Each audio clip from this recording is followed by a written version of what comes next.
নমস্কাৰ বন্ধুসকল, মই হাতীমে আজি আকৌ পুনৰে আপোনালোকৰ মাজলৈ ভেন্দি খেতিৰ ভিডিঅ' এটালৈ উপস্থিত হ'লোহি।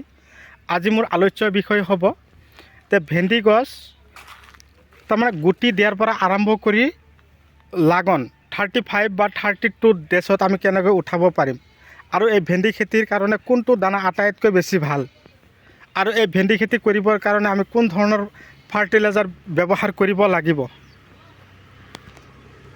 তাৰ লগতে মই কৈছোঁ ভেন্দি খেতিৰ কাৰণে পোকৰ ঔষধ যদি দিব লাগে কোনটো পোকৰ ঔষধ আটাইতকৈ বেছি ভাল হ'ব।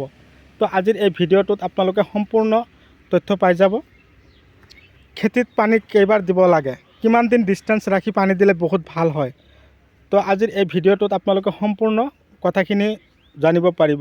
কথা হ'ল আপোনালোকে মোৰ ভিডিঅ'টো স্কিপ নকৰিব, ভিডিঅ'টো আৰম্ভণিৰ পৰা শেষলৈকে নিশ্চয় চাব।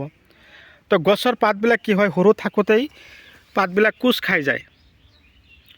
শ্বৰ্ট স্প্ৰে কৰিব, প্ৰস্পেক্টৰ স্প্ৰে কৰিব, ডাষ্টাৰ স্প্ৰে কৰিব, দাহাত স্প্ৰে কৰিব।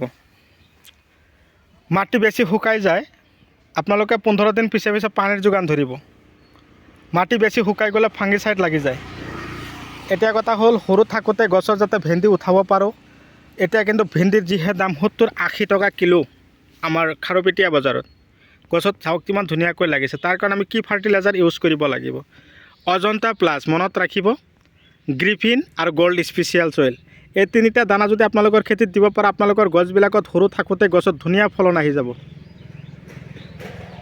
আৰু পাতবিলাক কোচ খাই গৈ আছে, গ্ৰেচিয়া স্প্ৰে কৰিব। মই আকৌ কৈছোঁ কোনবিলাক পোকৰ কাৰণে মই আপোনালোকক দেখুৱাই দিছোঁ।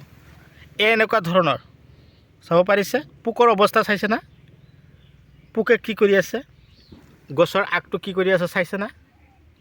এনেকুৱা ধৰণৰ পোকে যদি আপোনালোকৰ খেতিত ঝামেলা কৰি আছে, তেনেহ'লে আপোনালোকে সেই পোকবিলাক খেদিবৰ কাৰণে গ্ৰেচিয়া ঔষধটো দিবই দিব।